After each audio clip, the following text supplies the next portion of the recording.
Hi guys, welcome back to my channel Angel Commerce Hub. I am S. Diya with you. Today we are going to discuss basis of accounting. Means एक accounting का main objective होता है एक period के बाद ये देखना कि बिजनेस में प्रॉफिट हुआ है या लॉस हुआ है। प्रॉफिट हुआ है तो कितना, लॉस हुआ है तो कितना। अब इसको देखने के लिए हमारे पास दो बेसिस होती है अकाउंटिंग की, एक होती है कैश बेसिस और दूसरी होती है accrual basis.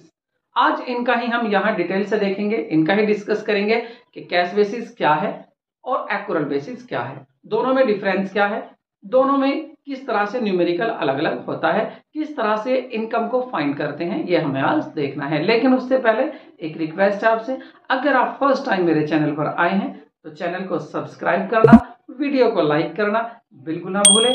Without wasting time let's begin today class.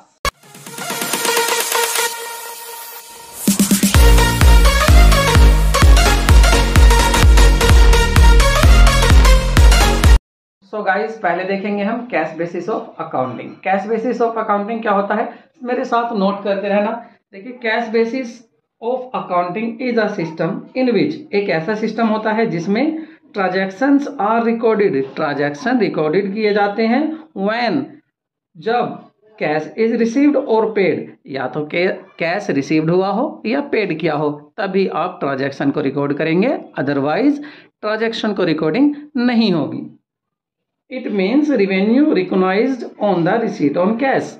इसका मीन्स ये है कि आपके रिवेन्यू को तभी मानेंगे कि हमें रिवेन्यू हुई है जब वो प्राप्त हो जाती है। मीन्स अगर आपने कोई इनकम कमाई है और आपको मिल जाती है, हाथ में कैश आ जाता है, तभी आप मानेंगे कि हाँ भाई इसकी रिकॉर्डिंग करनी है, अदरवाइज आप रिकॉर्डिंग रिवेन्यू की नहीं करेंगे, रिवेन्यू को नहीं मानेंगे कि आपकी रिवेन्यू हो गई है। इसी तरह से likewise expenses are recorded as incurred when they have been paid, और expenses होना तभी मानेंगे कि हाँ कोई खर्चा हो गया है जब आप उसको पेड कर देंगे। The difference between the total income and total expenses respective represents profit or loss of the business for the accounting period। एक अकाउंटिंग पीरियड के लिए बिजनेस में प्रॉफिट हुआ या लॉस हुआ उसको देखते हैं टोटल इनकम में से टोटल एक्सपेंसेस को माइनस करने के बाद।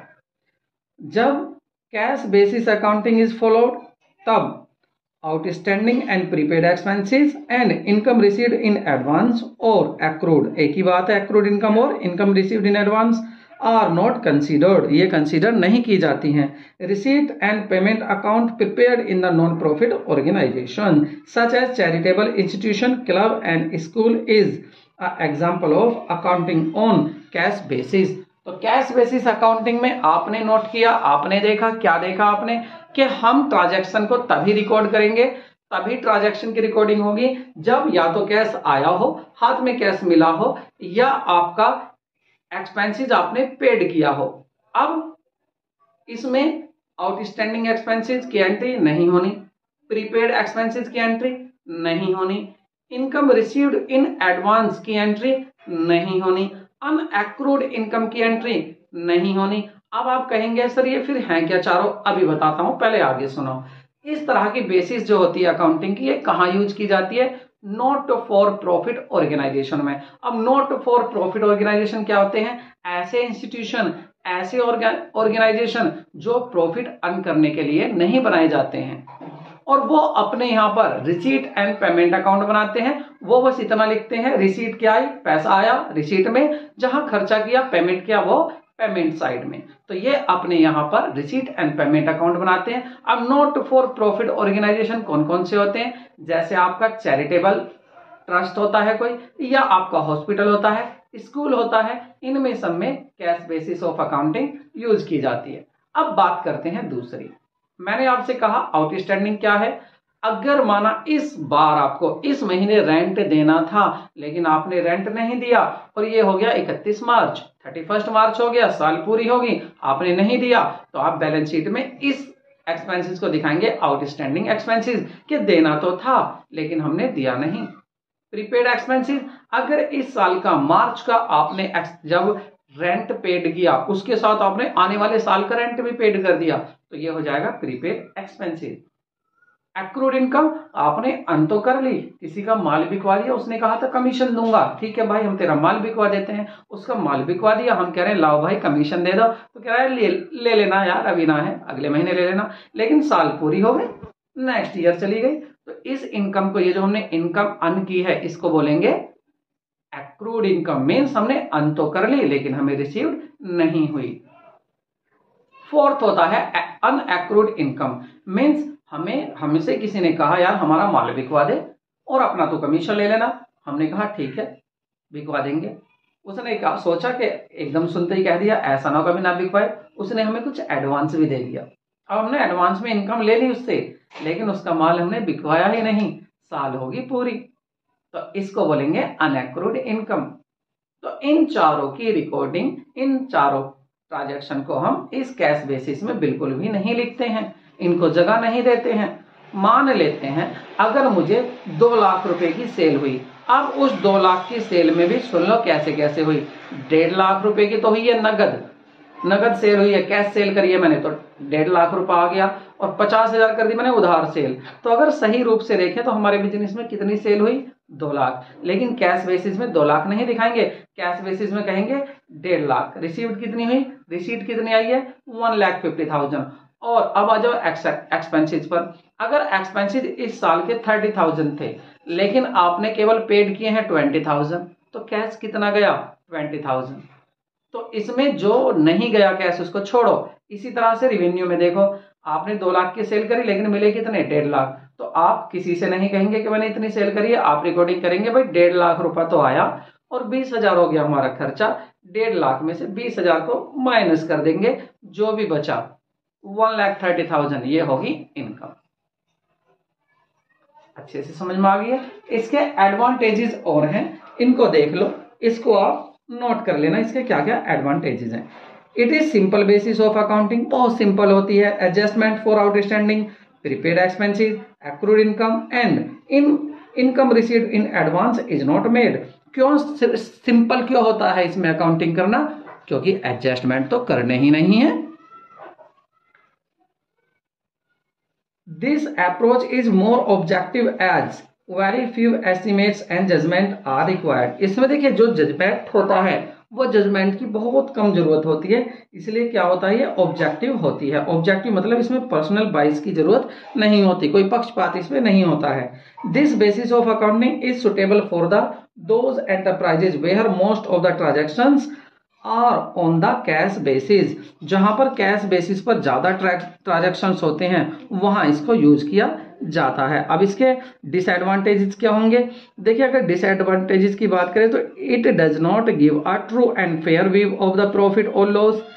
क्यों, क्योंकि financial position of enterprises because of ignores outstanding prepaid expenses and incurred income and income received in advance. इन चारों को तो ये लिखते ही नहीं है, हमारे इनकम ये थोड़ी ना कि जो हाथ मांगी वही है, इनकम तो वो भी है जो हमने कमा तो ली लेकिन मिली नहीं है इस साल की।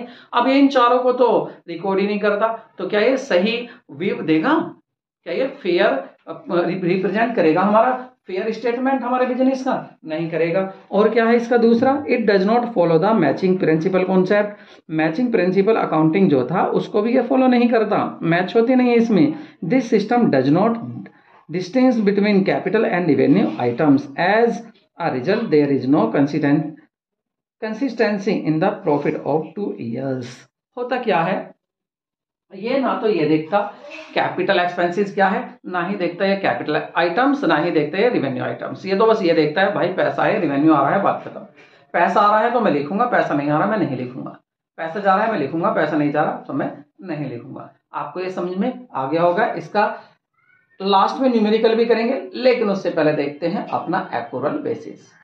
इसका दूसरा क्या नाम है, इसका दूसरा नाम है मर्केंटाइल ऑफ अकाउंटिंग।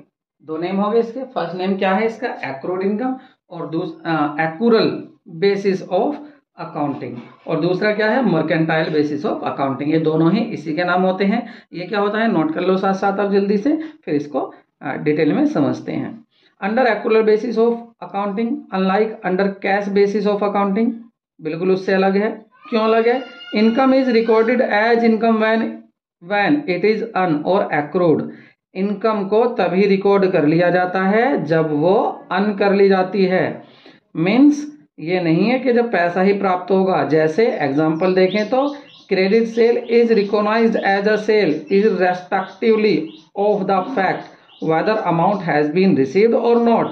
देखिए, अगर आपने सेल कर दी, अब वो आपने क्रेडिट करी या आपने कैश सेल करी, पैसा आया या नहीं आया, उसको फिर भी हम लिखेंगे क्योंकि है तो इसी ईयर की ही cell. Similarly, if an expenses has been incurred but payment has not been made, आपने कोई एक्सपेंसेस तो कर दिया लेकिन उसका पेमेंट नहीं हुआ। एक्सपेंसेस का टाइम तो हो गया, इसी महीने एक्सपेंसेस देना था लेकिन उसका पेमेंट नहीं किया, तो अभी इसको रिकॉर्डिंग करेंगे। It will be recorded as the expenses. For example, rent for the month of March 2018 has not been paid. आपने मार्च 2018 का रेंट पेड नहीं किया लेकिन हो तो गया, तो it will be still recorded in a expenses because it has become due. तो ये ड्यू तो हो गया, इसका टाइम तो हो गया, तो इसको रिकॉर्ड करेंगे कि हाँ भाई एक्सपेंसेस इतना हुआ। जो आपका एक्सपेंसेस था वो रिकॉर्ड किया जाएगा। दूसरा, accrual basis of accounting based on the concept of realization and expectation and follow to basis accounting principles. क्या क्या प्रिंसिपल्स ये फॉलो करती है? Revenue recognition principle and matching principles. देखिए, मैचिंग प्रिंसिपल भी यहाँ फॉलो होता है और रेवेन्यू रिकॉग्नाइजेशन प्रिंसिपल भी यहाँ फॉलो होता है। ये दोनों क्या क्या होते हैं हमने पिछली वीडियो में आपको बताया था। Under this accrual basis of accounting, outstanding and prepaid expenses are adjusted. Similarly, accrued income and unaccrued income are recognized for the ascertaining correct profit or loss. Accounting period, thus under the accrual basis of accounting, net income for the period is the result of matching revenue realized in the period and cost incurred whether paid or not. Thus, difference between the total income and total expenses incurred is the profit or loss of the period. It may be noted that the Company Act 2013 requires company to follow accrual basis of accounting in the maintaining the book of accounts. देखिए, accounting जो आपका company act 2013 है वो क्या कहता है कि आपको एक्यूरल बेसिस यूज करना है अकाउंट्स बनाने में। क्यों करना है? क्योंकि ये फेयर आपको व्यू देता है, आपके बिजनेस का सही बताता है कि प्रॉफिट हुआ या लॉस हुआ। अब ये क्या कहता था? देखिए, यहाँ पर एक्यूरल बेसिस एक ऐसा बेसिस ऑफ अकाउंटिंग है जहां पर प्रीपेड और आउटस्टैंडिंग एक्सपेंसेस भी रिकॉर्ड किए जाते हैं, साथ ही इनकम एक्रूड हो या अनएक्रूड इनकम हो, दोनों को ही ऐड किया जाता है। दोनों की ही रिकॉर्डिंग होती है जब हम ट्रांजैक्शन को रिकॉर्ड करते हैं। जैसे आपने 2 लाख रुपए की सेल करी, लेकिन उस सेल में 1.5 लाख रुपए की तो थी नगद, 50,000 की थी उधार, तो इस बेसिस में आप पूरी 2 लाख रुपए की ही लिखोगे। एक्सपेंसेस की बात करें, आपने 30,000 के एक्सपेंसेस हुए लेकिन दिए हैं अभी आपने केवल 20,000, 10 नहीं दिए, 10,000 आउटस्टैंडिंग है, कोई बात नहीं, आप 30 ही मानेंगे। तो 2 लाख रुपए की सेल लेंगे और 30,000 रुपए के आप अपना क्या लेंगे? एक्सपेंसेस लेंगे। तो 2 लाख रुपए में से आप जब 30 लाख रुपए 30,000 30,000 माइनस करेंगे तो आपका 170,000 बचा, इसको बोलेंगे हम इनकम। ये होगी आपकी नेट इनकम एक्यूरल बेसिस पर। और कंपनी एक्ट भी इसे ही फॉलो करने के लिए कहता है। साथ साथ इसके एडवांटेजेस भी और लिख लीजिए। तो एडवांटेजेस क्या क्या है इसके, नोट कर लीजिए। It is more scientific compare to cash basis of accounting and hence it is preferred by accountants. देखिए, ज्यादा अच्छी होती है, ज्यादा साइंटिफिक होती है ये अगर कैश बेसिस ऑफ अकाउंटिंग से तुलना करें तो। अकाउंटेंट भी इसी को ही प्रेफर्ड करते हैं कि हम तो इसी से ही बनाएंगे, ज्यादातर वो इसी को ही यूज करते हैं। This basis of accounting show a complete picture, ये कंप्लीट पिक्चर दिखाती है फाइनेंशियल ट्रांजैक्शंस की, बिजनेस की, as it takes into account of effect all the transaction related to the as well as the adjustment. देखिए, adjustment भी दिखाती है, इसलिए क्या है ये ट्रू पिक्चर देती है। This basis discloses correct profit or loss for the particular period of, also exhibits income and exhibits true financial position दिखाती है। देखिए, ट्रू फाइनेंशियल पोजीशन दिखाती है और साथ ही ये प्रॉफिट और लॉस भी स्पष्ट एकदम नेट निकाल कर दिखाती है। नेट प्रॉफिट क्या हुआ, नेट लॉस क्या हुआ, क्योंकि ये वर्ल्ड वाइड यूज की जाती है। Next, it reflects true financial position at the end of the accounting period by adjusting outstanding expenses prepaid expenses, accrued income and income received advance. देखिए इन सबको एडजस्ट किया जाता है, इसलिए ये फिनेंशियल पोजीशन भी ट्रू दिखाती है। इसके डिसएडवांटेजेस क्या हैं? डिसएडवांटेजेस के हैं कि ये सिंपल नहीं होती है कैश बेसिस की तरह। दूसरा, अकाउंटिंग प्रोसेस टू एल्बोरेट, बहुत ही एल्बोरेट होती है। Quick appraisal of the profit and loss not possible, जल्दी प्रॉफिट देखना लॉस देखना इसमें पॉसिबल नहीं होता है, क्योंकि मैनी एडजस्टमेंट किए जाते हैं आपके फाइनेंशियल पोजीशन बिजनेस की बताने के लिए। अब हमें क्या देखना है? अब हमें देखने हैं इसके डिफरेंस दोनों में क्या होते हैं। तो आई होप आपको ये अच्छे से क्लियर हो गया होगा। देखो दोबारा सुन लो। कैश बेसिस में ट्रांजैक्शन कब रिकॉर्ड होता है? जब हाथ में कैश आता है या कैश पेड किया जाता है। एक्यूरल बेसिस में चाहे आपको कैश मिला हो या नहीं, लेकिन सेल तो कर दी तो वहां टोटल रेवेन्यू लिखी जाती है। इसी तरह से एक्सपेंसेस, आपने एक्सपेंसेस पेड कर दिया या नहीं किया, लेकिन इस साल का था, टाइम हो गया, ड्यू हो गया, तो आप इसको रिकॉर्ड करोगे किसमें? एक्यूरल बेसिस में। तो कैश बेसिस में केवल पेड करने पर एक्सपेंसेस रिकॉर्ड होगा, लेकिन यहां पर ड्यू होने पर रिकॉर्ड हो जाएगा। अब इसके हमें क्या देखने हैं? डिफरेंस। डिफरेंस में इस आप चार्ट को नोट कर लीजिए, ये चार्ट आपके लिए बहुत इंपॉर्टेंट होने वाला है, क्योंकि इस चार्ट में टोटल जो डिफरेंस आपके ये दिए गए हैं। पहले ले लेते हैं एक्यूरल बेसिस ऑफ अकाउंटिंग, दूसरा ले लेते हैं cash basis of accounting. First basis क्या है? Recording of transactions. देखिए रिकॉर्डिंग ऑफ ट्रांजैक्शंस की बात करें तो यहाँ पर एक्यूरल बेसिस में दोनों तरह की ट्रांजैक्शंस, क्रेडिट और कैश, दोनों ही रिकॉर्ड किए जाते हैं, लेकिन कैश बेसिस में केवल कैश ट्रांजैक्शन ही रिकॉर्ड किए जाते हैं। दूसरा आपका प्रीपेड और आउटस्टैंडिंग एक्सपेंसेस, एक्रूड इनकम और रिसीव्ड इन एडवांस। जो आपका आउटस्टैंडिंग एक्सपेंसेस है और आपका प्रीपेड एक्सपेंसेस है, ये आपके एक्यूरल बेसिस में तो यूज किए जाते हैं, लिखे जाते हैं, रिकॉर्ड किए जाते हैं, एडजस्ट किए जाते हैं, बट ये एडजस्टमेंट चारों आपके कैश बेसिस में यूज नहीं की जाती है। नेक्स्ट है आपका प्रॉफिट और लॉस। देखिए अगर बात करें एक्यूरल बेसिस की तो यहाँ तो करेक्ट प्रॉफिट होगा क्योंकि एडजस्टमेंट भी कर लिए गए हैं, लेकिन कैश बेसिस में करेक्ट प्रॉफिट या लॉस नहीं आता है।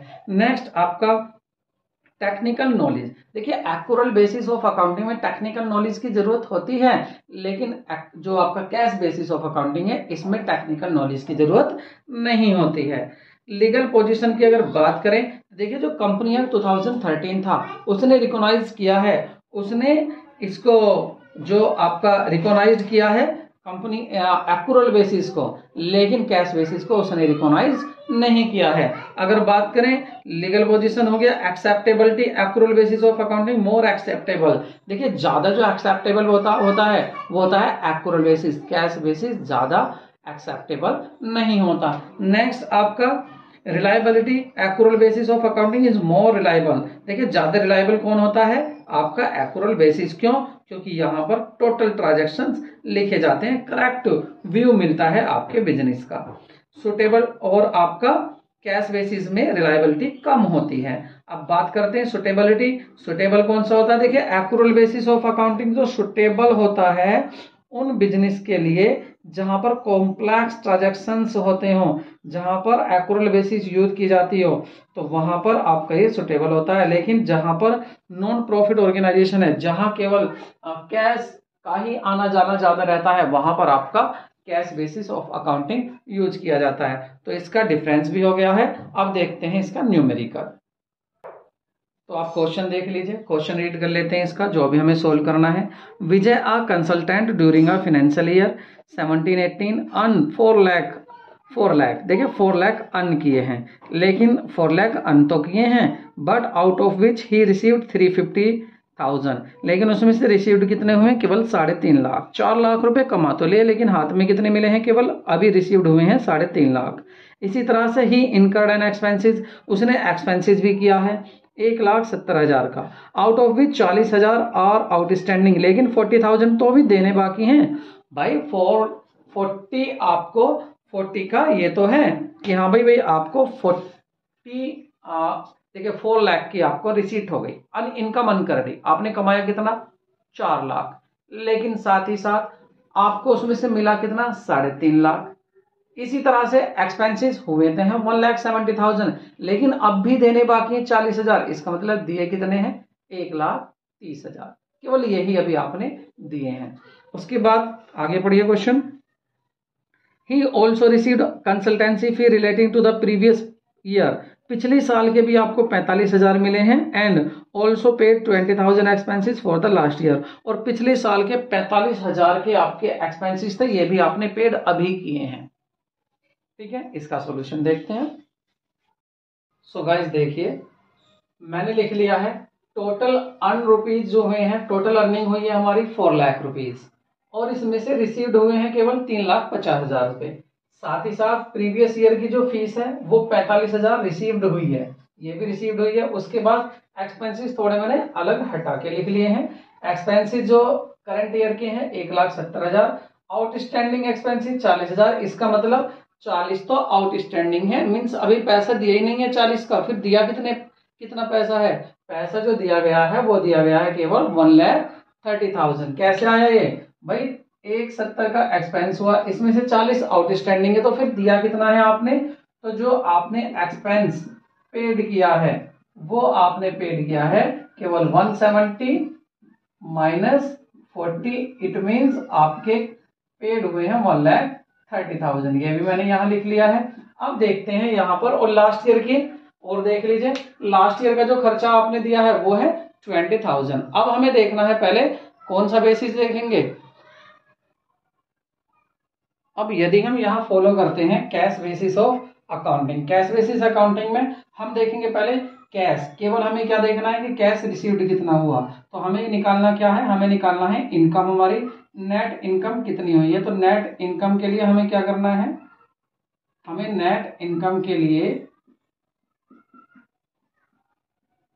हमें यूज करना है कि जो हमारी रिसीव्ड हुआ है, जो हमें पैसा रिसीव्ड हुआ है,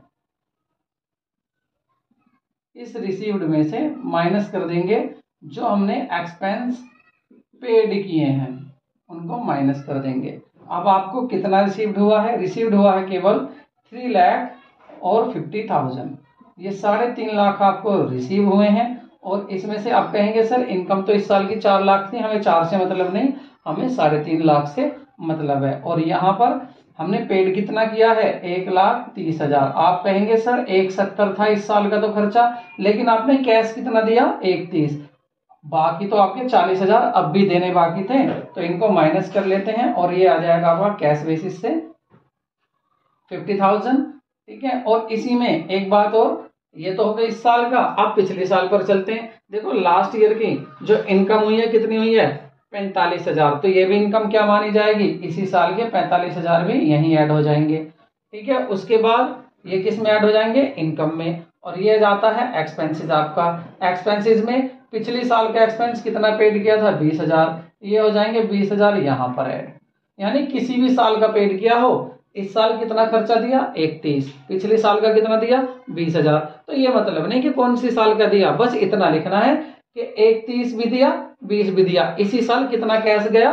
टोटल कैश जो गया, अब यहाँ पर टोटल इनका लिख लेते हैं। देखिए इसका टोटल आ गया 3,90,000, तो हमें इनकम हुई, माइनस अब इनको ऐड कर लेते हैं तो 1,50,000 हमारा क्या हुआ है? टोटल इस साल का खर्चा हुआ है। इस साल खर्चा हुआ है, वो क्या चाहे वो किसी भी साल का हो, प्रीवियस ईयर का हो या कोई सी भी ईयर का हो, यहाँ उससे मतलब नहीं होता। अब इनको माइनस कर लेते हैं, तो माइनस करके क्या जाएगा?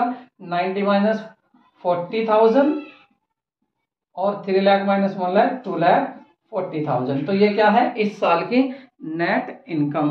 कैसे आई है ये? इसको देख लेते हैं। तो कैसे आया ये? अरे सुनो भाई यहाँ पर क्या है? 3,50,000, ये कितना? 45, तो यहाँ आ जाएगा 3,95,000। ये तो हो गई हमारी इनकम, और ये हो गया एक्सपेंसेस। तो कितना आ जाएगा? इस साल की इनकम हो गई 2,45,000। तो ये इनकम हो गई। अब आपको ये अच्छे से क्लियर हो गया होगा कि हमें क्या देखना होता है इसमें। केवल हम देखते हैं कि हमें कितने पैसा गया, कितना आया, चाहे इस साल का हो चाहे पिछले साल का हो, उससे मतलब इसमें नहीं होता कि इसमें कैश बेसिस पर। बस आपको ये देखना कि पैसा कितना आया है, कितना गया है। इसी क्वेश्चन को अब हम देखेंगे कि हमारा एक्यूरल बेसिस से किस तरह से होगा। तो एक्यूरल बेसिस से देखते हैं। अब देखेंगे एक्यूरल बेसिस से, कैश बेसिस से तो देख लिया, एक्यूरल बेसिस से देखना है।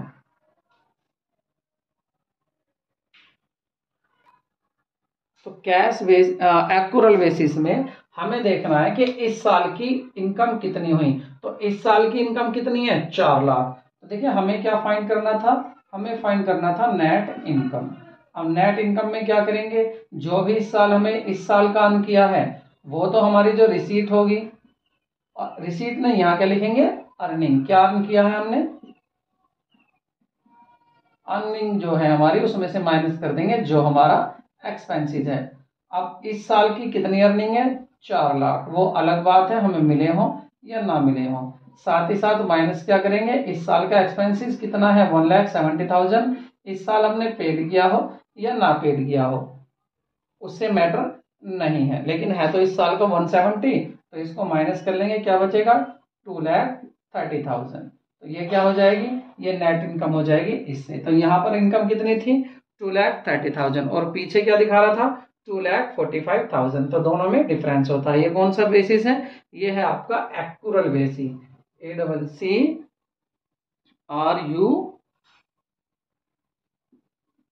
Accrual basis.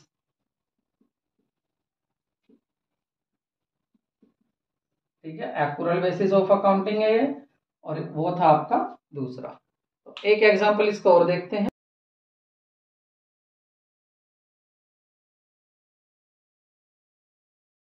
So guys next question आप रीड कर लिया आपने, नेक्स्ट क्वेश्चन देख लिया। तो नेक्स्ट क्वेश्चन इसमें क्या कहा है कि कैश सेल तो हुई है 1 लाख, और इस 1 लाख में भी क्रेडिट सेल जो है वो है 15% लेस देन कैश सेल।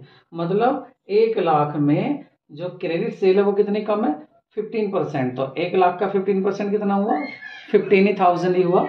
तो कैश सेल कितनी है, कैश सेल है आपकी 85,000। दो सेल हो गई। एक्सपेंसिस इस साल के हैं तो 50,000, लेकिन अब भी आउटस्टैंडिंग है 10,000। इट मीन्स आपने पेड कितने किए हैं, 40,000। तो अब यहां पर देखते हैं कैश बेसिस से हमें देखना है यहाँ नेट इनकम क्या हुई। तो नेट इनकम के लिए क्या करेंगे, हम यहाँ देखेंगे कि हमारी रिवेन्यू कितनी है,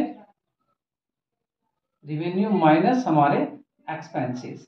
ठीक है, यहां भी यही देखना है कि रिवेन्यू, लेकिन यहाँ टोटल रिवेन्यू लेते हैं, रिवेन्यू माइनस टोटल एक्सपेंसेस। यहां भी यही लेते हैं, टोटल एक्सपेंस रिवेन्यू। देखिए यहाँ रिवेन्यू कितनी है, यहाँ देखते हैं कैश सेल पैसा आया कितना है। तो यहाँ पर जो पैसा आया है वो आया है आपका 1 लाख रुपीज। तो 1 लाख रुपीज लिखेंगे। और एक्सपेंसेस आपने किया कितना है, 50,000 तो इस साल का था, 10 अब भी देने बाकी है। तो आपने कितना खर्चा किया है, 40,000 का बस। तो 40,000 यहाँ माइनस कर देंगे। तो ये जो आपकी आ जाएगी यहाँ 60,000 क्या आ जाएगी आपकी, जी हाँ 60,000 आ गई आपकी नेट इनकम। ये क्या है, नेट इनकम। नेट इनकम होगी आपकी 60,000। अगर यहाँ देखें तो यहाँ इनकम की बात करें तो देखिए जो टोटल रिवेन्यू है 1 लाख रुपए की तो आपकी सेल हुई है, कितनी, कैश सेल हुई है। उसके साथ ही इसके साथ 85,000 की क्या हुई है, कैश क्रेडिट सेल हुई है। ये कहां से आया, मैंने कहा ना आपसे कि 15% ऑफ किसका, 1 लाख का। तो 1 लाख का 15% निकालेंगे तो क्या आ जाएगा, जी हाँ ये आ जाएगा आपका 15,000। अब 15,000 कम है, क्या कहा, 15% less than cash, cash sales से 50% कम। 50% कितने होते हैं, 15,000 रुपए। तो 1 लाख में 15,000 कम कर दो तब आएगी क्रेडिट सेल। तो क्रेडिट सेल कितनी आ गई, 85,000। माइनस एक्सपेंसिस की बात करते हैं तो इसमें टोटल एक्सपेंसेस कितने हैं, 50,000। अब आप कहेंगे पेड तो हमने केवल 40 किए हैं, कोई नहीं, पूरी साल के एक्सपेंसेस लेते हैं इसमें। इसमें ये नहीं होता कि आपके छोड़ दें, कुछ छोड़ते कुछ नहीं है। तो ये कितना आ गया आपका, ये आ गया 1,85,000। तो आपका टोटल रिवेन्यू है और इसमें से माइनस एक्सपेंसेस 15,000 करोगे तो 50,000। तो आपकी ये जो नेट इनकम है यहाँ ये कितनी आ जाएगी, तो ये आ जाएगी आपकी 1,35,000।